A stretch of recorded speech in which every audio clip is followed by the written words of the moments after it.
Oke, langsung aja ya. Kali ini kita bakal bedah sebuah blog perjalanan pribadi yang seru banget. Ini bukan sekedar cerita jalan-jalan, tapi kisah petualangan dan penemuan tak terduga di Tiongkok modern. Yuk, kita mulai. Oke, kita mulai dari sini. Kalimat pembukanya aja udah unik banget kan? Sang narator langsung ngasih tahu kita kalau perjalanan ini tuh punya nuansa yang ringan dan personal banget. Coba bayangin, liburan ini nggak dimulai dengan rencana matang, tapi justru dengan pertanyaan lucu. Kok kita bisa sampai sini ya? Dan inilah dia, pahlawan kita. Bukan pemandu wisata profesional atau apa, tapi Gunawan yang dijuluki Kapten Cina. Dia inilah yang punya semangat berpetualang, dan teman-teman yang lain tuh kayak ikut aja demi mewujudkan mimpi itu bareng-bareng. Oke, kita masuk ke bagian pertama, panggilan Kapten Cina. Sekarang, kita bakal lihat gimana ceritanya rombongan yang super unik ini bisa terbentuk. Ini bukan grup tur biasa loh, ini tuh campuran aneh antara teman, kolega, dan bahkan dua generasi yang beda. Nah, ini yang seru banget. Coba deh, lihat komposisi rombongannya. Ada perpaduan antara lingkaran pertemanan yang beda banget, dunia kerja, sama teman-teman dari zaman SMA. Dan yang paling penting, ini pertama kalinya dua generasi berbeda liburan bareng dalam grup ini. Dinamikanya pasti jadi baru dan seru banget. Dan ternyata, kekacauan itu udah jadi bagian dari perjalanan ini bahkan sebelum mereka terbang. Ada drama panik gara-gara jadwal penerbangan yang tiba-tiba berubah, sampai ada bercandaan soal keaslian visa si kapten. Ini semua tuh kayak pertanda kalau perjalanan mereka bakal jauh dari kata biasa. Oke, bagian kedua, langkah pertama di Xi'an. Perjalanan pun dimulai. Disinilah, rombongan ini pertama kali ngerasain langsung gimana realitas Tiongkok modern. Sebuah dunia yang ternyata beda banget dari yang mereka bayangin. Kejutan budaya pertama mereka, teknologi. Bayangin, cuma dalam 6 tahun sejak kunjungan terakhir si narator, Tiongkok itu udah bertransformasi jadi masyarakat tanpa uang tunai. Semua transaksi sekarang cuma tinggal scan atau bi-scan. Perubahan yang drastis dan langsung mereka rasakan. Nah, di sini nih, mulai ada cerita insiden klasik para pelancong. Waktu lagi jalan-jalan santai di sepanjang kanal di Xi'an, mereka lihat ada sebuah papan peringatan yang sebenarnya cukup jelas. Dan, gitu deh. Dengan sedikit terlalu percaya diri, mereka mutusin buat cuek aja. Mikirnya, paling aturannya nggak seketat itu. Tentu saja, mereka salah besar. Jadi, gimana cara mereka lolos? Begini ceritanya.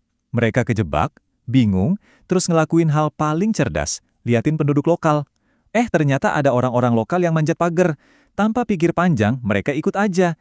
Ini pelajaran pertama mereka dalam menghadapi rintangan tak terduga di Tiongkok. Oke, bagian ketiga, kita masuk ke inti dari perjalanan ini. Gimana ekspektasi mereka sering banget bertabrakan sama kenyataan. Apa yang ada di gambar kartu pos beda banget sama yang dilihat langsung. Benturan antara yang kuno dan yang super modern. Slide ini nunjukin banget gimana gambaran di kepala kita seringkali beda jauh sama kenyataan di lapangan. Naratornya jujur banget, ngaku agak kecewa. Tapi ya justru disitulah seninya traveling kan? Menyesuaikan ekspektasi kita dan menemukan keindahan dari apa yang beneran ada di depan mata. Dan kota yang paling pas buat ngegambarin kekacauan modern ini ya Chongqing. Coba bayangin deh, gedung-gedung pencakar langit yang dibangun di atas bukit, jalan layang yang tumpuk-tumpuk, bahkan ada kereta yang nembus gedung apartemen. Rasanya kayak labirin raksasa yang tumbuh terlalu cepat. Angka 22 ini apa sih? Ini nunjukin keunikan arsitektur Chongqing. Jadi ada gedung Qixing yang terkenal, di mana satu sisinya ada di lantai 1, sisi lainnya nyambung langsung ke jalan di lantai 22. Gila kan? Bener-bener definisi kota vertikal. Coba deh posisikan diri Anda di situasi mereka. Mereka harus mecahin teka-teki urban kayak gini, ngikutin papan petunjuk yang malah ngebawa mereka ke halaman belakang yang gelap, cuma buat nemuin tangga tersembunyi menuju stasiun. Itulah pengalaman Chongqing yang sebenarnya. Nah, sekarang kita geser sedikit dari hiruk-pikuk kota ke inti emosional dari perjalanan ini. Disinilah mereka nemuin harta karun yang sebenarnya, yang nggak akan bisa ditemuin di peta manapun. Di sini nih, perjalanan fisiknya berubah jadi perjalanan batin. Pas ngelihat Buddha raksasa Leishan, si narator bukan cuma ngelihat sebuah patung, dia kayak kembali ke masa kecilnya. Ingat pas nonton serial TV di rumah. Sebuah momen nostalgia yang dalam banget dan kuat. Dan inilah dia, harta karun yang sesungguhnya. Momen refleksi dan rasa syukur yang mendalam. Kesadaran bahwa hidup telah membawanya ke tempat yang dulu nggak pernah ia bayangkan. Ini adalah puncak dari perjalanan pahlawannya. Dan harta karun lainnya ternyata bukan monumen, tapi sebuah momen yang tak ternilai. Obrolan larut malam di antara tiga sahabat lama, berbagi cerita tentang masa lalu yang lucu, dan mimpi-mimpi buat masa depan. Inilah koneksi antar manusia yang jadi inti dari setiap perjalanan yang berarti. Oke, kita masuk ke babak terakhir, perjalanan pulang. Tapi ternyata masih ada satu lagi petualangan kacau yang nunggu mereka di bandara. Tabel ini ngerangkum drama terakhir di bandara. Bahkan sampai menit-menit terakhir pun, perjalanan ini tetap nggak terduga dan penuh kekacauan. Ini seakan-akan jadi penegas bahwa petualangan itu baru benar-benar selesai kalau kita udah sampai di rumah dengan selamat. Dan inilah kesimpulan akhirnya dari si narator.